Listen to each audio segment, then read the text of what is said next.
Welcome at the 66th edition of Botcasters. Today, with the big smile, Aaron Mirck. How are you, Aaron? I'm fine, thanks. Thanks for having me.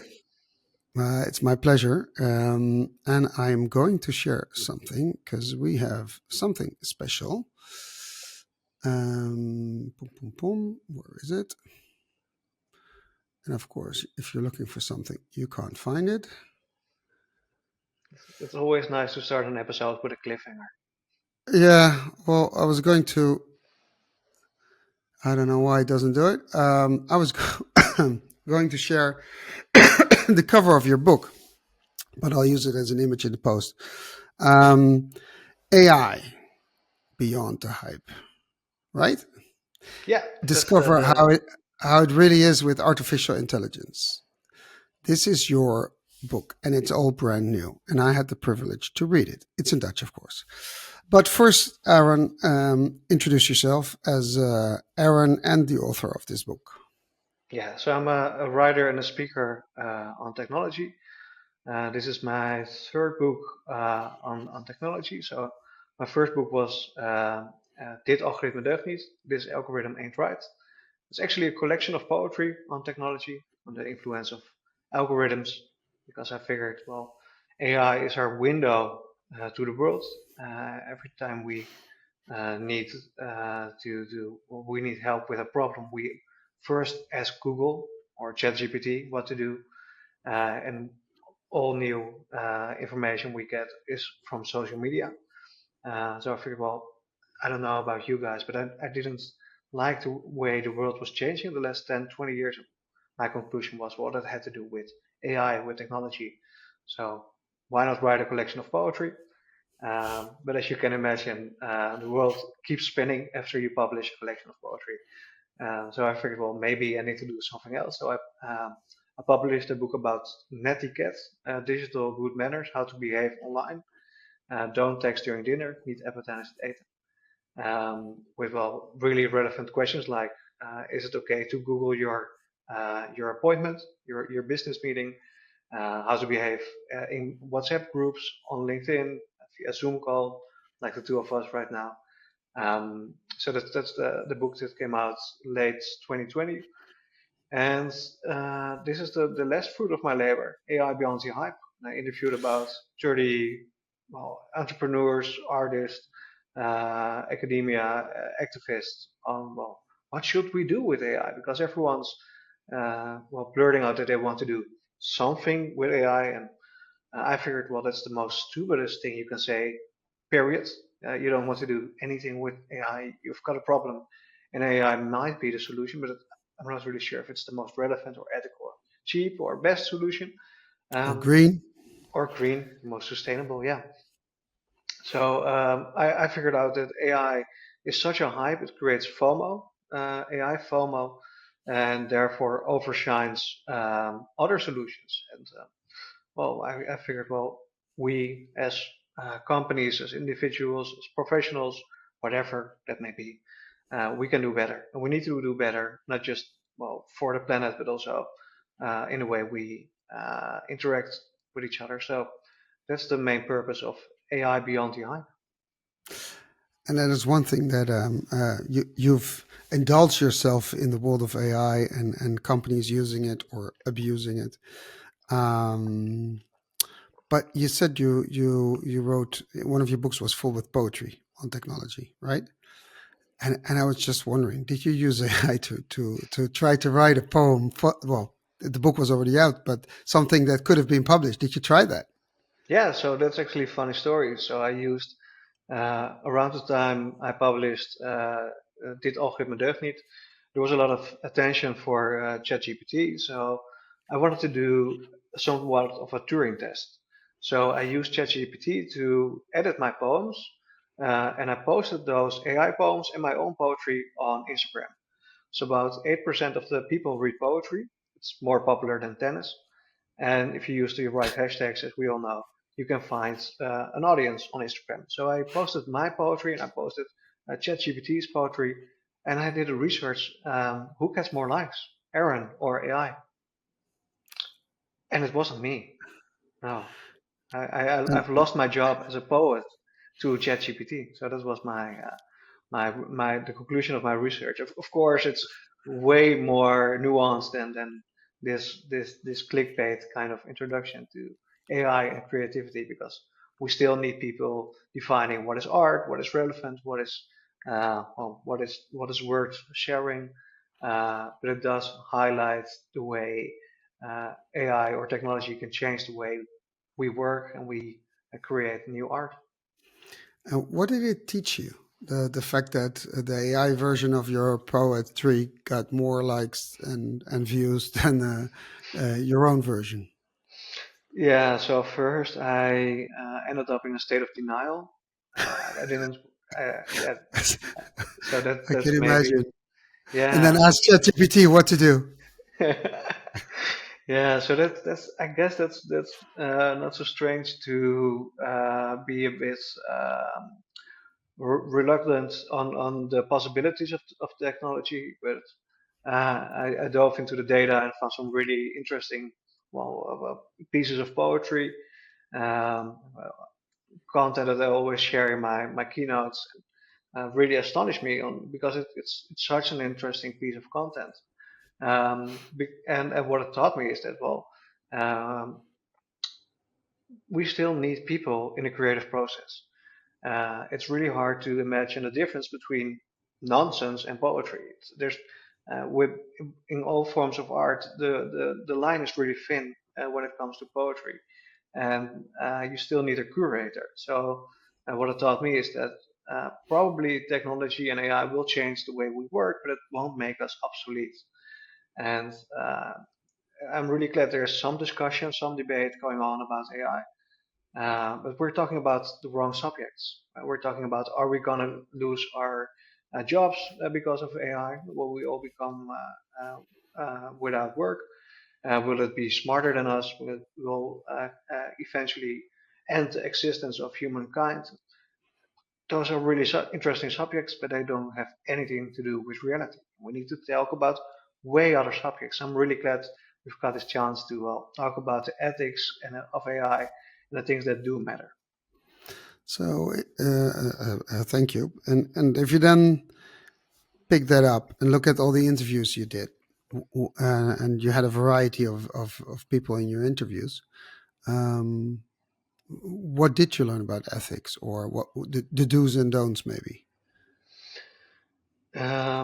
We need to talk about AI and climate change. And every time I post something about this subject on LinkedIn, it goes, well, viral or viral-esque. For instance, every prompt you use on ChatGPT equals the amount of CO2 emission of the production of a plastic bag. OpenAI, the company behind ChatGPT, as we all know, will need as much power as the Netherlands in 2027. The internet as a whole is responsible for as much CO2 emission as the flight industry. So in the Netherlands, we do have this thing called vliegschaamte. You shouldn't enjoy taking a plane just for fun. You should be ashamed of this. Well, when are we going to be ashamed of using AI or ChatGPT? Because it has a huge impact on climate or energy usage. And even if all that energy that is needed for AI is green, it takes such a big bite out of the available energy. It's a big problem, and I'm not really sure if we can innovate ourselves out of this crisis. So that's the first big topic we need to discuss when it comes to AI and ethics. How sustainable is using AI? And if really every professional out there, someone working with a laptop, is going to use generative AI, how many planets are we going to need to build the power plants to power this technology? That's an interesting thought. But if you follow that line of reasoning, then you have a problem with crypto, what the blockchain, I do. because that uses, yeah. But there's people making money out. There's a whole industry. Then you should also have a problem with cloud computing, because you have huge buildings with server farms in it from left to right, and the more we do, the more cloud computing we need. That's actually where Microsoft, AWS, and Google, or Alphabet are making their big bucks. It's cloud computing. That's why they're pushing AI. It's part of a business model. And I'm definitely not saying that AI shouldn't be done. I'm pro. However, um, I feel you when you say it's being hyped because people are shouting left and right, oh, we need AI, we need AI. But then you start asking, what is the problem? What problem are you solving? And there are other options available that are more stable, cheaper, more not even forget sustainable. That's that comes later. It's important, but it comes later in the sense that first you need to understand your problem before you talk about solutions. And if you find sustainability important, then it's one of the benchmarks you should put next to your solution. And if it's not sustainable, whatever it is, doesn't matter if it's AI or something else, then let's not do it. Yeah. Then I have to ask you, okay, since they are AI driven. So what do you think about electrical cars? Um, And I'm putting you on the spot here because there yeah. is, So of course, something I, behind it. I've once read the quote: "Electrical cars are the solution for the car industry, not for the planet." And I think that's Interesting. Elaborate. yeah. So that I found it really interesting because um, we have this problem, right? We need to get from A to B, and there are tons of solutions. We can use electric cars, of course, but we can also use public transport. And focusing merely on producing more sustainable cars, how sustainable is an electric car? You can also, Not. That's the whole let's say point. It's it's not. more It's not sustainable. it's more Uh, sustainable than a car that drives on gasoline, but it's the well, production of the car isn't per se created not the for production. What do you think about the mining? So here in Europe, we say, oh, we don't have no emission. However, but we need to mine in third world countries. We create a mess there and do stuff that's bad for their health, but it's okay for us to be healthy at their cost, at their expense, and needs to be as cheap as possible. You ever? I read an article about the amount of mileage or kilometers of copper cable, that you need in an electrical car in order to. That's a big multiple to what you need in a regular car. Um, so it's not, and the amount of energy we use to create energy to use in the car, and the energy loss in between, it makes no sense. If you create electricity for instance, in the desert somewhere, you have a lot of sun, and you create electricity through sun or wind solely, then it might be something. But since we're using gas turbines or coke generated or coal generated machines to create electricity, it makes no sense. I mean, we have this fiction that electrical cars are green, but they're not, and they don't know what to do with the batteries that come out. yeah. So, and they're very bad for the environment. So that people are hyping it, but it is. I think it's Well, just a step in between towards hydrogen cars or something else. But it's not the solution. It's just it's the same thing that we say. Okay, in Holland, we don't want so much X amount of CO2 emission or stuff that lands on the land, and we have this fictional idea that the air of the border stops at Germany. So across the border in Germany, you can have these huge factories, and everything, when the wind is in the wrong direction, it lands in Holland. And yeah, we take that into consideration of, oh, there's too much deposition on the land. We can act local, but the problem is global or regional, but yeah. not you can't just say, okay, we change something in Holland that solves the problem. It doesn't. That's the So, problem. so to elaborate on that, you highlighted the labor conditions in well, the global south for the production of electric cars.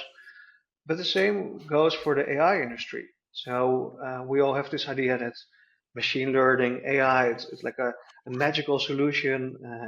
You use a prompt and whoa, there's this output. But it really isn't the case. There are a lot of people employed in the AI industry. So whenever In India, in you, Kenya, right? Was it? Wasn't yeah, it it in was in Kenya? Kenya, it's also in the Philippines, even prisoners in Finland, I understood, are working uh, for the AI industry. Um, and actually, they used child labor to label code and systems. So what happened is ChatGPT, as we all know, and the same goes, of course, for Gemini and Bard, and well, the list goes on, is trained on public data. And it's also trained on data that, and text and content that is really violent or racist or brutal or about bestiality or whatever. So that Or content, sexual content or something? yeah, content that is even punishable and or illegal. So that content needs to be filtered out. So it can't be part of the output of a generative AI model. I read the other day that ChatGPT even can't produce the word sperm. So that's a bit crude maybe, but so that content needs to be filtered out, and that can be done by an algorithm, but it's also man-made work. And what happens is that people in Kenya are paid about $2 an hour, not enough to really have a sustainable way of living. And in exchange for this lousy pay, they have to filter out content and label it. So even determine, well, this is bestiality, this is incest, or child pornography, and well, that's it's really harmful, of course, for their mental health. So they're suffering a mental health crisis, and well, we are using this AI technology in the global north and are surprised by the endless possibilities. And if you want to, make the most woke headline out of this problem, you'd say, well, this is some sort of form of slavery. We're using cheap or almost free examples of labor, uh, and we're extracting that value from the global south, using it in the global north, and we're not even aware of it. So the discussion is about, well, is it going to steal my job? Is AI going to kill me one day and be smarter? The Terminator scenario. And of course, the big AI companies, the Elon Musks of this world, are talking about this problem because it keeps us distracted from the real problems. Why do you think those AI systems work with a chat functionality? Because if you've never really thought about it, you're under the impression that you're actually working with a human. So I hear a lot of people saying, "Well, I've got to ask ChatGPT." That's a bit strange. If I would have told you, well, this bottle of water, it doesn't feel right. He's a bit depressed. You'd suggest that I would need serious help, right? Well, people are talking about ChatGPT as if it is a person. Well, it isn't, and that's the brilliancy of this tech solution. By using this chat functionality, we are not really aware that actually people are working in this AI industry. It's a brilliant trick. Kudos to the people who thought of it, but it's also, well, not the best news for us as consumers because it distracts us from the real impact of AI on the real world. But um, uh, um, I presume this is all public information that you're sharing, and that people, if they Google it, they'll find it. Here I say, here we go. If they Google it, it has become a verb, ChatGPT hasn't become a verb yet, but it will in some shape or form. But how do we prevent it? It's too late to say not using it. That won't work because we're using AI has been around for a long time. Let's be honest. I mean, it's not from it's not by OpenAI that they introduced AI to the world. It's been there since the 50s. It's just only now that we have enough computing power that we can actually it can be used by the public and in widespread applications. That's what I, we see. I, But I'd but say AI we has have been enough around for a data. while. The big game changer is data. Of course, computing power, but it also has to do with data. Everything we've put online and thought was private information. Well, that's the fuel for the AI models. So it became public that Meta used our Instagram public pictures to train a generative AI tool. So basically, we are not only the consumers but also the fuel of the AI industry. Yeah, we know if it's free, then you're the business model. So that I understand that's the case. But having said that, if we know there's people involved filtering stuff for us, which of course is not a bad thing. However, the fact that they filter it is a good thing. But you say there's child labor involved. Um, I can't imagine if that's known in the States or here that it's not punishable, because if that gets proven, I assume they get punished for it. Yeah. Or So am I imagining? yeah, well, Time magazine, MIT wrote an article about this. It's known, and I'm not really sure what's happening next. And I find it interesting that your remark, it's too late to stop this development. Uh, I think we're on this kind of baby Hitler moment of ChatGPT.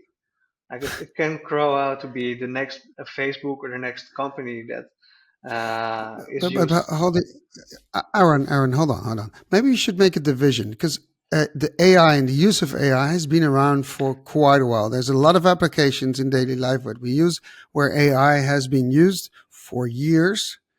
Only with the introduction of large language models, which is feeding on all the data, being able to do next level things, um, and predicting what we would say next. That's the big thing. So I think we should make the division between what we already doing and using, and the new stuff feeding on the data, which we Yeah, all put out there. So otherwise, generative we AI. sort of, That's the word you're looking for.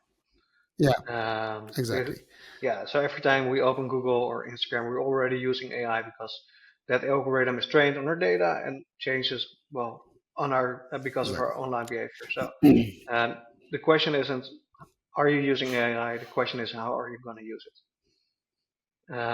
But yeah, so let's talk about generative AI and ChatGPT and the sorts of, but still ChatGPT is the most used generative AI tool, and I think one of the most controversial, using child labor, having a huge impact on climate. I even haven't started about the impact it has on the creative industry, breaking, using content that's well that's not public, like articles in the New York Copyright Times, protected. copyright protected. Thanks. Yeah, articles in the New York Times, in the Volkskrant in the Netherlands. It's a big problem that you use something that belongs to someone else and don't pay them for it. Actually, there's a word for it. It's called theft, and Yeah, it's but hold on, one step back. Let me challenge you on this. I'm not saying I disagree or agree, but let's take one step back.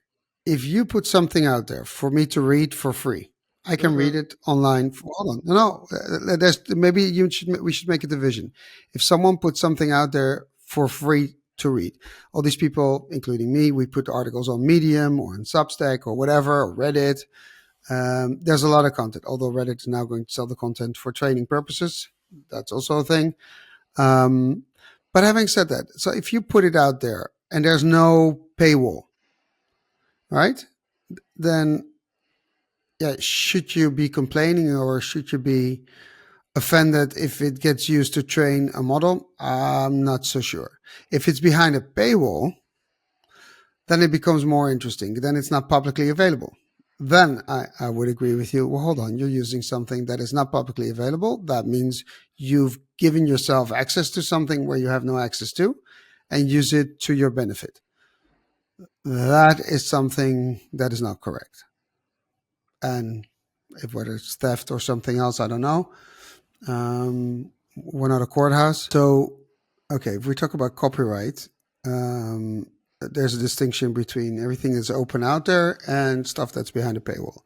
If it's behind the paywall, I can imagine, okay, it's a thing. If it's not behind the paywall, it's disputable. And I'm not a lawyer. We're not a courthouse, so we're not here to says if someone's guilty or a company's guilty or not.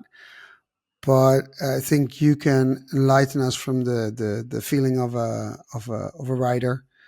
Um, if you put text out there and they use it to train their model, and it's not behind the paywall. What do you think about that?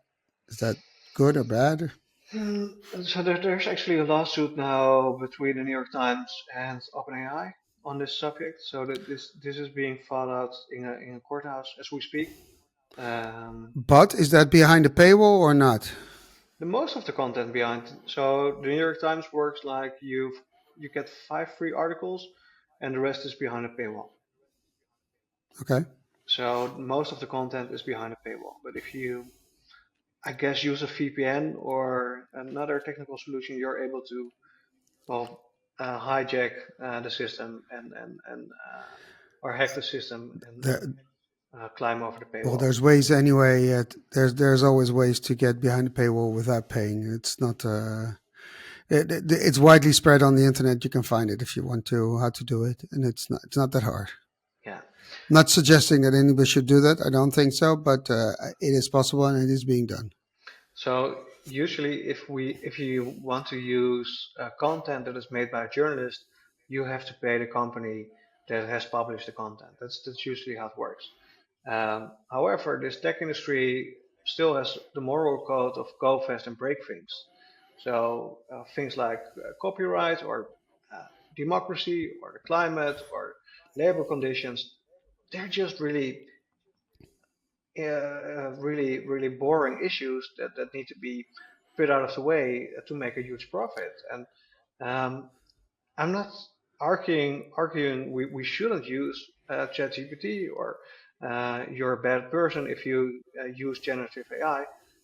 The problem is I was already done with the topic AI a couple of years ago, but I visited so much events where I heard so much BS about AI, and the talk always was about the endless possibilities.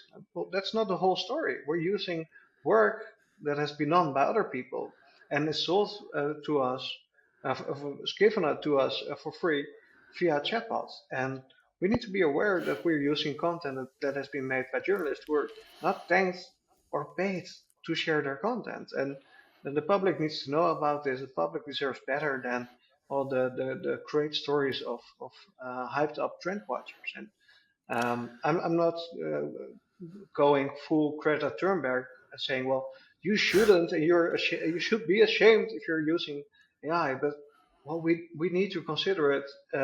We need to be considerate and consider if we want to work on our ESG targets, for instance. Um, well, are we going to use generative AI if it has such a big impact on climate? That's a relevant question, and it hasn't been really asked so much in the public debate. So let's please look beyond the hype and see what's really going on. And that's just the first question is, well, is AI the best solution for this problem? And the second question is, well, is it the most ethical question? And there's no right or wrong. We all know, well, eating meat isn't great for the climate, and I wouldn't really like it as an animal if people would eat me. But it's not forbidden. It's not something you're not allowed to do, but it's something we need to discuss. How are we going to handle meat? How are we going to handle AI? Um, and we need to have this debate in the tech industry and not recycle the content that is put out there by big tech companies. Just not so long ago, Google published a research that the Dutch economy can grow with a couple of percent extra if we embrace AI. And a lot of people recycled that content and not figured out, well, this is a message by Bullshit. Google. Yeah, this is bullshit. Thanks. Yeah, It serves their purpose. I understand. exactly. Yeah, yeah. But we can also talk about this first question: is AI the most practical or the best solution for a problem? Because I find that topic also really interesting. I always argue, well, it's a tool, it's not a target. AI. So, for Th- instance, th- there's a It's about that. There's something before that because it's also the way you approach, the way you analyze a problem, and how do you define a problem? Because I think that's part of the problem. That we have a beautiful Dutch word, doelredeneren. I have no idea how you would say that in English. Target reasoning or something. You use reasoning, logical reasoning, to serve your purpose.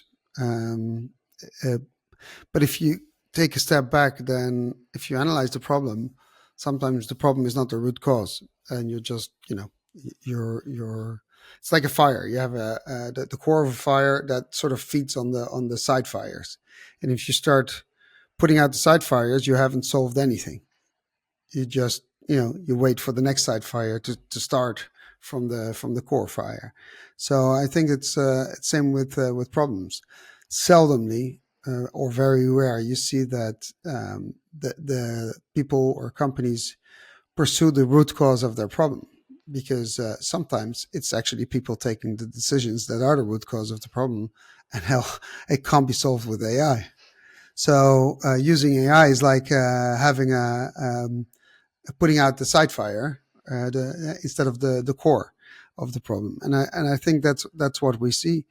I think AI can serve a very good purpose and serve a society and companies, and have companies become more scalable in a responsible way. That means ethically with their employees and ethically with their clients, by the way. Um, but you need to understand your core problem, and I think there's very little understanding of the core problem and how to solve that. And there's another problem. The more we use AI, the more we reduce those skills, Yeah, our problem solving skills, because we're not being challenged to use our brains to think. So I'm not saying we shouldn't use AI, but we should use AI to feed our brain to think more, which is maybe a different approach than most people are taking right now.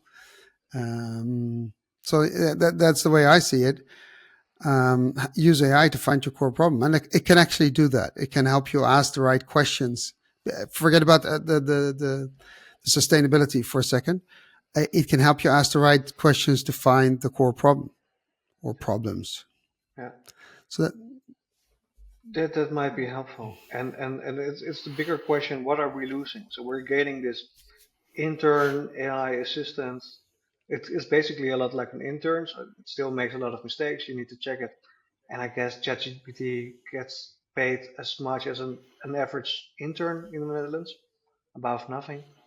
Um, so that's basically what we gain, but we also lose something, like the ability to uh, think critically, to come up with new ideas, to write. We're outsourcing content production. So research shows that we're not we're losing our sense of direction because we have all those GPS tools like Google Maps, etc. The same goes with our um, a sense of language, our grammar rules and everything, because we have autocorrect. And every time we see this new technology coming up, we gain something, we also lose something. So I guess when you were young, when you were growing up, you knew maybe 10, 20 phone numbers by heart. Nowadays, don't start. I don't even know my license plate. I don't care. I don't even bother to remember it. but nowadays we can only remember our own phone call and the alarm number. That's it. So that's not a problem because it's not a big issue if you can't remember a lot of phone numbers. But every time we gain something thanks to the technology, we're also losing something. It's Yeah, but I would argue, and I'm not sure if you agree, but I would argue that um, not having to remember all those phone numbers, sort of see it as a disk drive. It frees up space for other stuff. That's the way I see it. And so I don't have to bother remembering this number, and I can think about other important or not so important stuff while not worrying about this phone number.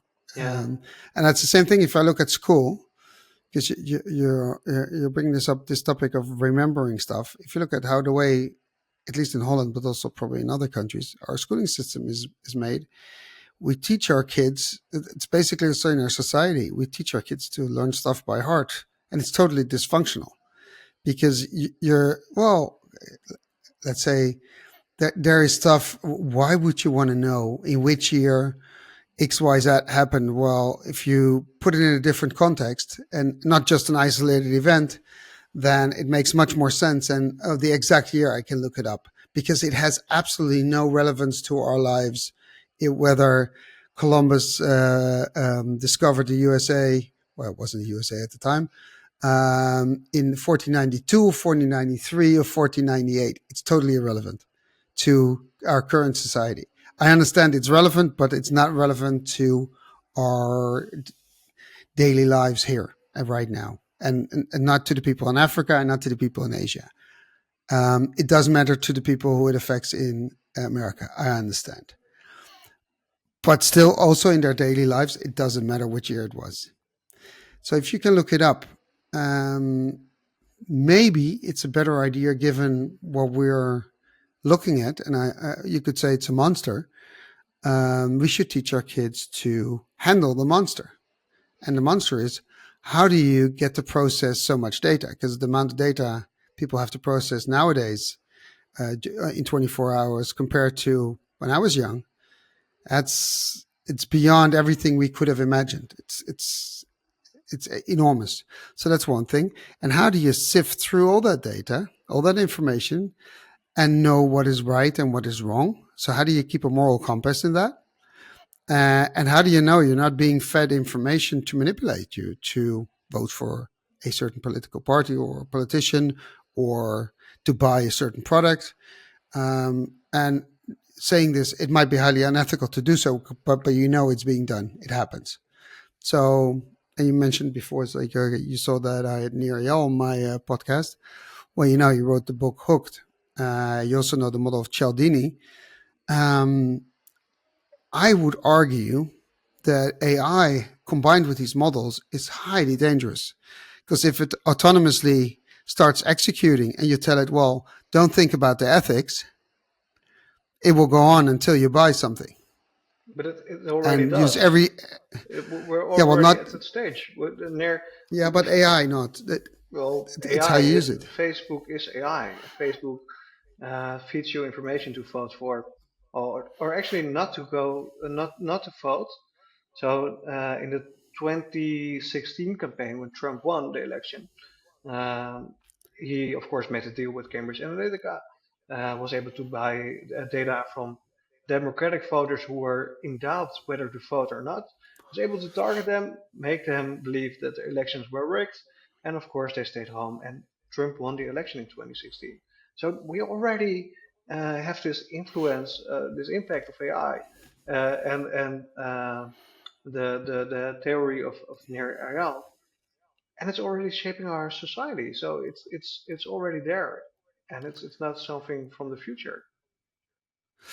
I understand, but shouldn't we teach our kids to look beyond it or look through that and understand the processes around it and what's happening, and then have a conscious or have them make a conscious decision? Okay, I don't like this, and I'm aware of it, and I shut it off or make different choices. Well, the youth is not on Facebook anymore, so that's not a problem.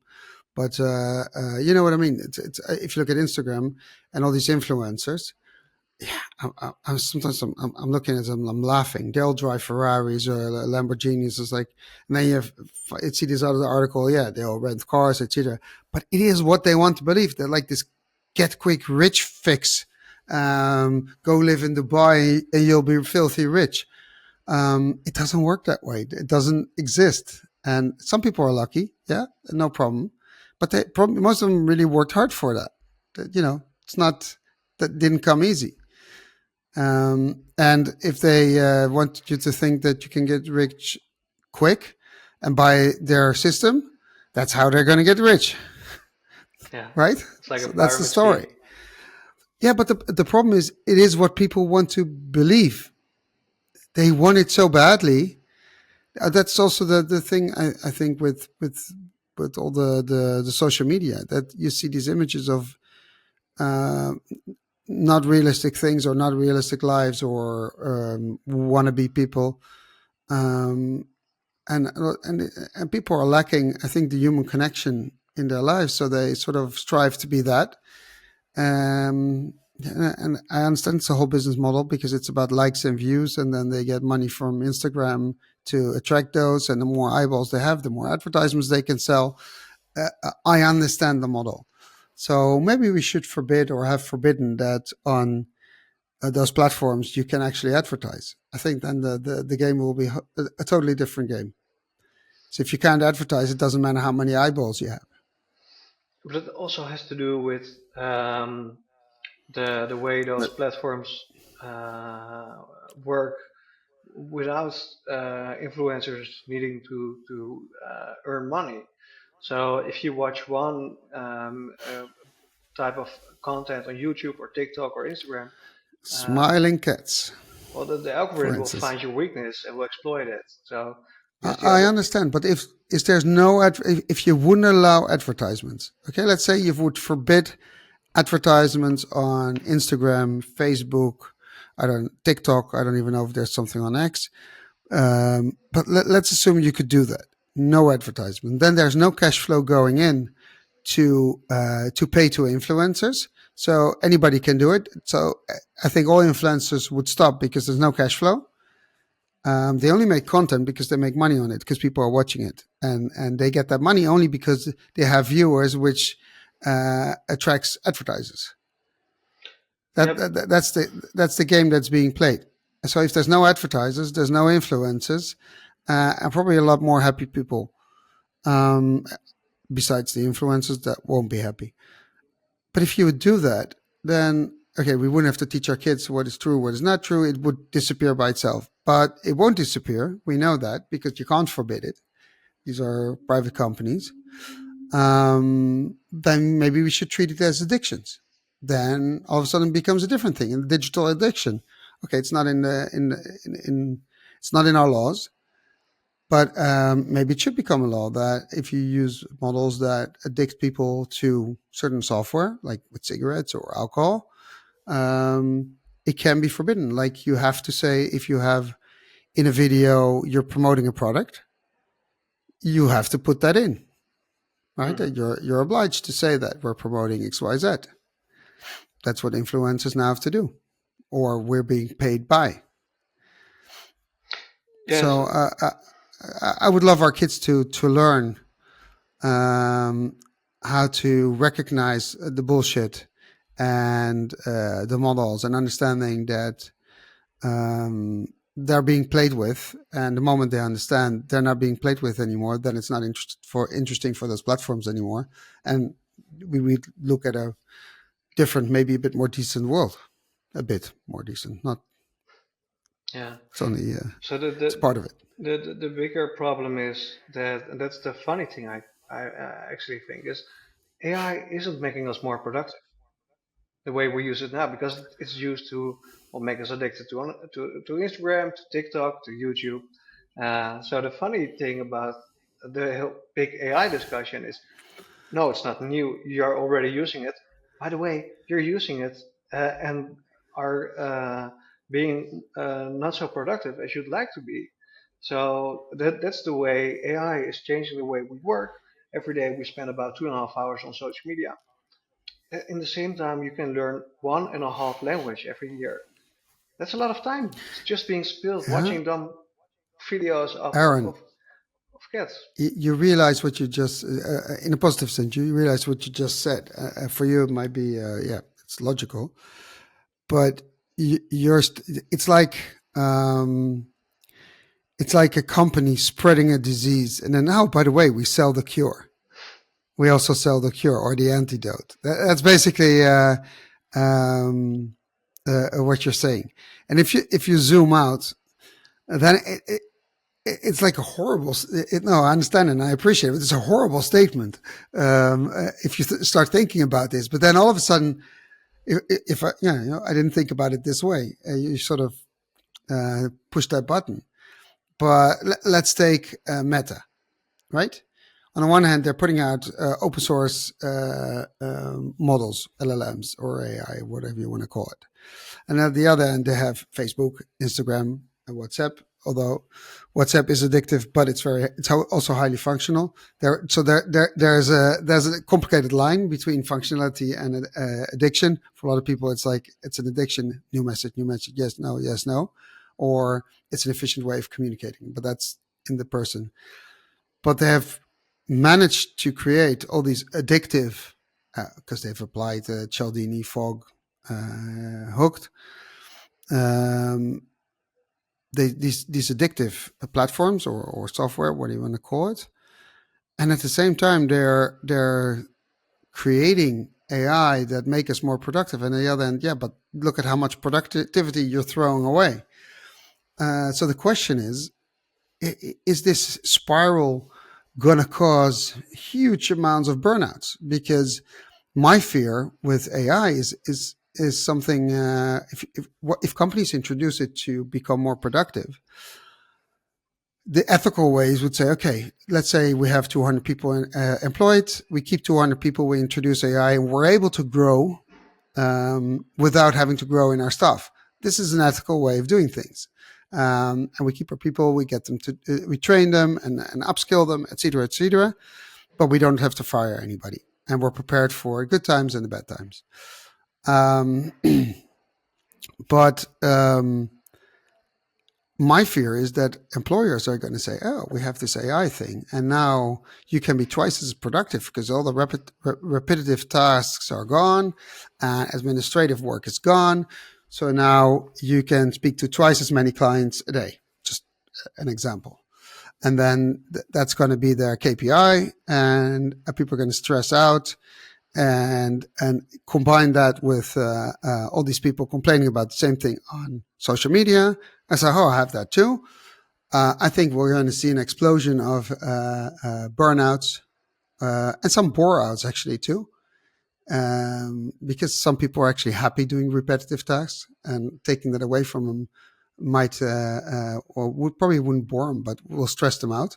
They just don't want to do the complex stuff, or they're not good at it. And I think we should respect these people too.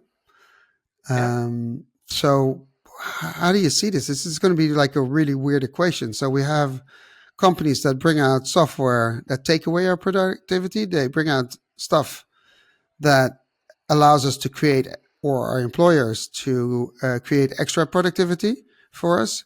So isn't it Red Race 2.0 with turbo boost and nitrogen in it? Something like that. I love that comparison. So a few thoughts. First of all, yes, we overestimated the capabilities of AI. So research shows that if you use chatbots or AI to automate the interaction with clients, well, a lot of the times clients don't want to talk to a chatbot. They want to find relevant information and prefer waiting for an actual human instead of talking to a chatbot. The way chatbots Well, work now. hold on. Here's a really important nuance, because I know from research and from actually user testing that people actually do want to talk to a chatbot, because there's actually two important reasons for it. Because if a chatbot is made well, it gets the relevant information quicker than the human can. Because if you combine that with the waiting time on the phone, that's faster, and it's 24/7. That's one. The second one is that there are certain subjects where people are more lenient to give information and converse with the chatbot and share than with a human, if people could be ashamed about those things. So you see, for instance, in people, they did an experiment with people with debts that needed help, or they wanted to get help, and there was a very low threshold talking to a chatbot, giving all the relevant information, being able to help them better, prepare the conversation with the eventual advisor to help them, or only talk to the person, and they would give less information. So there's less shame involved, because they know a chatbot is not judgmental, or they think it's not judgmental. So, but the nuance, they don't want to talk to a chatbot if not done right, or it doesn't give the right information. Yeah, and that's based on their previous experience. Otherwise, they wouldn't know, or Yeah. other people telling them about the experience. However, there are a lot of chatbots that do give good answers and do have good processes. So Not sure if I'm talking to a podcast host or a chatbot entrepreneur right now. it's not called for nothing. Botcasters. Look, All right. and Well, here we are again. yeah, I've got Cheers. some researchers that disagree, but let's agree to disagree on this subject. The I think bigger for point that both I'm are trying to true. make is AI is not a magic wand that will solve your problem. So a lot of That I agree. so you still need to train those models. You have to determine what's the target. You have to test whether the algorithm is working or not. It still demands a lot of human work, labor done by humans. So that's the big problem. It won't make your product more productive in the short term. So that's an issue. The second issue is um, we're using AI right now to automate tasks instead of augmenting the capabilities of people working in a company. So, for instance, remember Amazon? It started as an online bookstore. Well, they didn't automate the bookstore experience. They didn't make bookstores where you're helped by a robot instead of a human, right? They did something completely else. They made a new experience. They made custom-made recommendations for people like us reading books, hoping to find an interesting book. So they augmented the capabilities of a bookstore, disrupted the With industry AI. of course, with AI. Yeah, that's true. That's Um, how they got into cloud computing, because they needed so much server capacity. They started their own. yeah, which was their biggest product right now. Yeah, Yeah, that's uh, where they make the profits. yeah. So when you look at the economy, the biggest value comes from making new products, finding new markets, not from making stuff cheaper or saving cost or automating things. It's really the bigger question is: are we going to use AI to automate or to augment? And There's that's a there's a yeah. Sorry, there's a strategic imperative behind this, because when you say there's more money to be made in new products, that's on a strategic level. And there's actually two things playing here. That's do you choose to be follow a red ocean strategy or a blue ocean strategy? For the people who don't know, red ocean, it's highly competitive, and there's a downward price spiral. It's also a downward cost spiral, because you still want to make a profit. Or a blue spiral, blue ocean strategy, where you try to make, or try you make a uncomparable product. That doesn't mean there are no similar products, but the way you position your product and the way your product is used or perceived, there is actually nothing like it. It's unique in a sense. And eventually there'll be copies, but it's unique. And Cirque du Soleil is one of those examples. It's not circus, it's not theater, it's not acrobatic. It's all and it's not. It's all and it isn't. So you can't put it in a you can't frame it. Um, so if you take that back to the boardroom, I think it's a strategic question. Which route do we go, and are we prepared to reinvent ourselves? Because that's actually what you're saying, every couple of years, or take a hit at ourselves and try to disrupt our own business. Because if we can, other people or other companies can too. We might. I used to have a boss. He said, "We better eat our own lunch than have someone else eat it." So please come up with something to disrupt our business, and we'll do that and see if nice. it's successful. Then we'll do that and then forget about what we did. And it's a really interesting concept. And you do 10 things and 9 will fail for sure. But that one thing that is there, that is your killer. Yeah, And I think that's the thing. But that's a strategic boardroom decision, because it costs a lot of money, a lot of time, a lot of resources, and you have to suck up a lot of failures.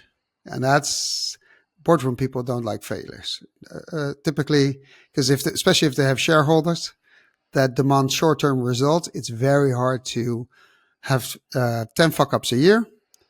that cost a lot of money, and then maybe have a solution that might generate revenue in 4 years, 5 years, 6 years.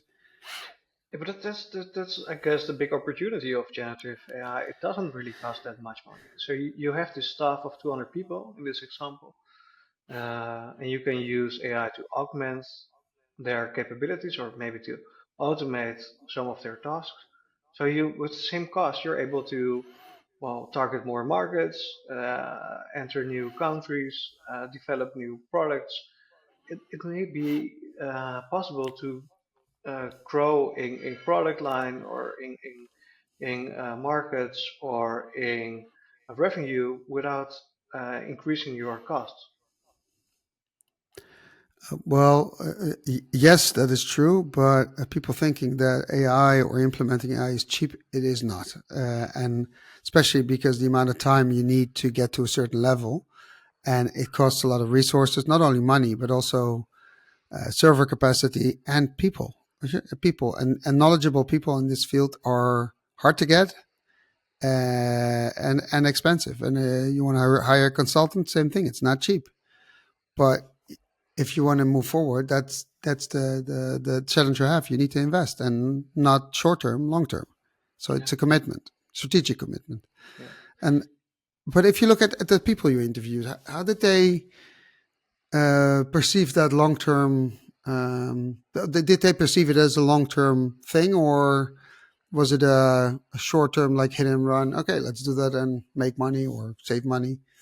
Yeah, I'd first like to highlight another big question we need to answer implementing AI, and it's the question: but are we going to use it to increase our capabilities of surveillance and keeping monitoring our employees, or are we going to use it to trust our people?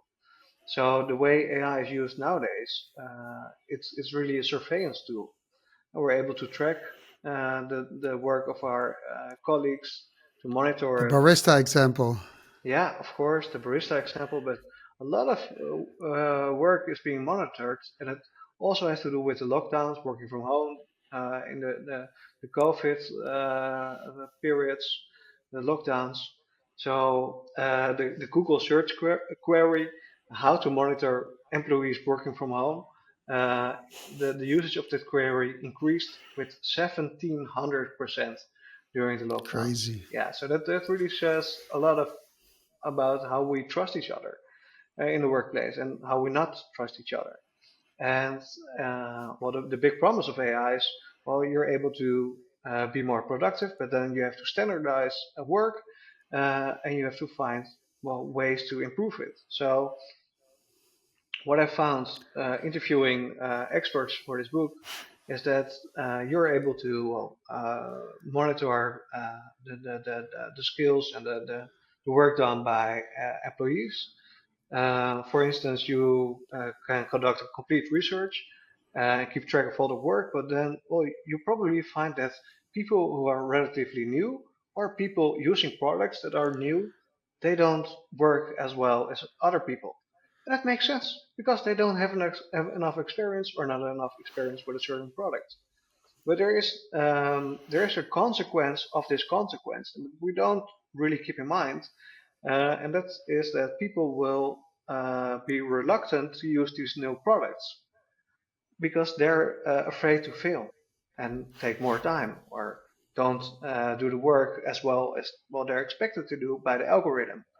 It isn't really rare nowadays to be hired or fired by an algorithm. So we're really heading for an age in which AI is going to change the way we work because we're reporting to an algorithm, and that will change the way we work. So funny story is that I'm trying to become an expert on LinkedIn in the field of AI, and I want to be a top voice on this subject. So I asked how can I apply for this badge on LinkedIn. It's really trivial, but I've got a reply that the algorithm decides if I'm able to be an expert on AI, which is exactly the whole point of my whole messaging and the whole mission and vision of my book and work and keynotes. We are already That's ruled by AI, and we're becoming basically slaves of these algorithms, supplying them with data. Everything we post online is being used to train those models. We are reporting to them when we do our work between 9 to 5, and when we're at home, we're also working for those algorithms, posting our pictures, searching online, sharing information with our friends. So um, there's this fear that one day AI will rule us, and we will be slaves of those algorithms. But you could argue, well, we're all already in this phase that we are, ruled by those algorithms. it's interesting because if you look at online marketing and the retargeting behind it, that's basically if you haven't been somewhere for a while or whatever, you get all these ads or a bigger pressure of ads for a certain topic from a certain company, nudging you, pushing you to buy or reserve or whatever. And it works. Otherwise, they wouldn't do it because they spend a shitload of money on it. Although I think AI is going to change that. SEO is going to be dead, in my opinion. But yeah. So if you say we're already being ruled or governed or whatever by AI, that sounds really depressing. I have to say. If you state it like that, I don't ever get depressed. But this is that it sounds depressing. So how do we change this? Where we can complain about what's wrong, but let's think about how to turn this around. Using AI or still using AI, but then in a positive and ethical way. How do we turn this around? Yeah. So the great news is AI is not a force of nature. It's not something that happens and we're We can shut the it off. well, yeah, you can choose not to use certain types of technology. So the Dutch government decided not to use smartphones in classes in the secondary schools in the Netherlands because we found out, well, those kids are really not capable of doing their homework. There's a mental health crisis with young people, anorexia, self-inflicted pain, etc. So we need to have the discussion of social media and smartphones, and well, we've taken action that's actually working. There are kids talking to each other during lunch breaks on high schools. It's teachers are really surprised what's happening. It's quite bizarre because we grew up in an age without smartphones on high school. So we can choose not to use certain types of technology and to regulate it. So that's the first thing we can do. The second Can I thing say is something? Can I hold on this first one? Doesn't that start with the parents? Because it starts um, with everyone. It starts with you as a company not maybe using ChatGPT, but a more ethical. Sorry but I'm really excited about the alternatives. So there are companies working on more ethical alternatives.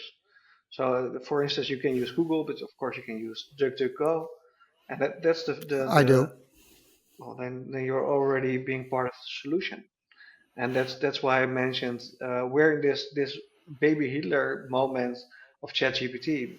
Uh, so about 15 years ago, Facebook was just a small startup, but nowadays Mark Zuckerberg decides what's fake news, what's relevant content, what can be shared on WhatsApp, on Instagram and Facebook. Who will be the next president of the United States or will win the European elections? And I think we can fight back the internet. The internet wasn't always ruled by these big tech companies. We can make alternatives. And I really hope that's the thing that Europe will do this century. Because on the one hand, you have this American type of internet technology, big companies, there's no such thing as society or as regulation. And on the other hand, we have the Chinese model, well, the government owned That's types of propaganda channels, and then there's Europe, and we are excellent when it comes to regulation, and we're doing a great job. But we need to make European giants. So there's this initiative, GPT-NL, large Dutch language model. large language model, backed, funded by the Dutch government. So it's more leaning to China than to America. But it's giving us an alternative to the big tech solutions. And I really hope there might be more of those solutions. Mistral, of course, and Microsoft invested in it, yeah, so that kind of sucks, of course. disputable. But Yeah, they're giving away cloud computing, right? That's the I don't know exactly how it is, but they invested it. Although it's under scrutiny of the European government, European, because Mistral was started and funded to actually build this European giant, one of them, and there's more initiatives. Basically, by having all this American investment, which is not necessarily negative, but it's the purpose is to get away a little bit. They're betting on two horses. That's basically what Microsoft is doing, and they're saying, "Oh, but you can use it on Azure." Here we go. Then you go to American servers, and not necessarily in America, but it's still American owned. Um, and it is how should I say this?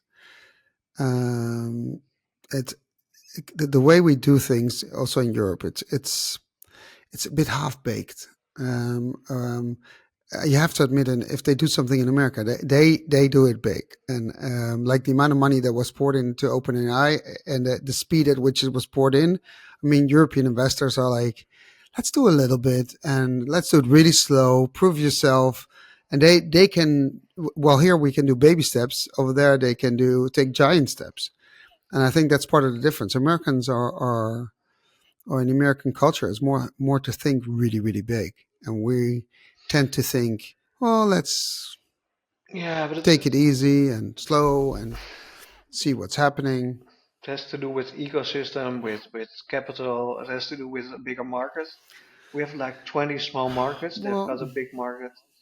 How to launch a large language model and have to make 15 or 17 or 20 languages. It's really a terrible market for large language models, it's, right? it's actually a separate podcast. Yeah. But So there was one other thing you said that triggered me. You said something about the internet. We have to take back the internet. But one of the things the internet did is democratize the information. Also, not so good information, but for instance, in remote areas, I read an article a while ago that, you know, Asia and Africa, they were able to do in remote areas. They have Starlink internet. Hello, Elon.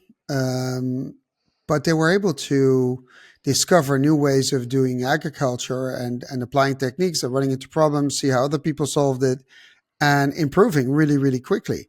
So it does contribute a lot to societal problems, and improve lives of people that need improvement.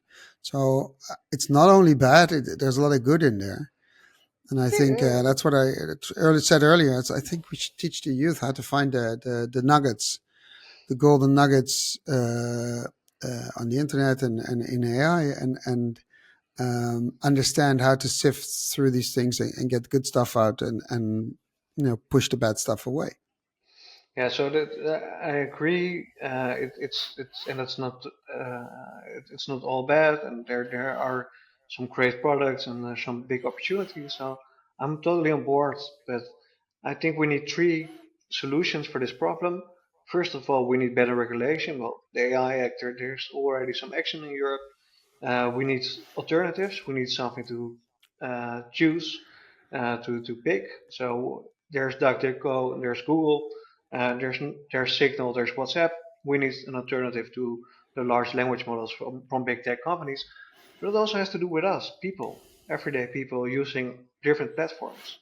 So I really like the example of Wikipedia because it shows that we as people, not as a company, not as a government, that yeah, there is such a thing as society. Forget what Thatcher once said. There is such a thing as society, and it can be found on Wikipedia. And it's helpful information. It's made by people without a commercial interest. And I think that might be the future of the internet. And it might be something different than the future that is shown to us by trend watchers and overly excited keynote speakers. But it's something that we can do. And something that your kids can contribute to when searching for information online, actually making that information public and editing those Wikipedia pages. Maybe not. Wikipedia, actually, Wikipedia is being used to train models. Did you know that? You can download the full Wikipedia database and then use it to train because it's public information. It's free, and you can do that, and it's being done. So basically, I think there's already a chatbot giving you access to Wikipedia. So, Aaron, how would you summarize your book if you could do that in one or two sentences? And what should be our next step? Yeah, so if I need to summarize the whole book in one sentence, it's the advice that AI is a tool, it's not a target. So if you're facing a problem at work, you need to overcome a challenge. There are tons of solutions, and of course, AI can be a solution, but we need to look beyond the hype. That's the main takeaway of the book, and need to consider other solutions. So AI is such a hype; it creates FOMO, and therefore we tend to overlook other solutions. But keep in mind, it's just a tool; it's not a target. And the next step? The next step is that you can remind yourself today or tomorrow when you're trying to overcome a challenge that it's merely a tool. Like if you work as a plumber, you don't go out to work excited to use a certain type of equipment. That will be silly, right? Well, the same goes for a professional working with their laptop. You're not excited to use AI. You're excited to overcome a challenge. And AI might be the solution, but could also be that you need to change the way you do things at work or change the behavior of your colleagues. It's not as sexy as AI, but it might be more effective, more ethical, cheaper, or just better. I think in a year's time we should redo this and see if you were right and what happened. So let's do that. And thank you very much, Aaron. Good luck with the sales of your book, and I hope it gets translated to English. I think it's worthwhile for native English or people who read English to read it. And let's stay in touch on what happens in the world of AI. Thanks. Look forward to it. Thank you very much.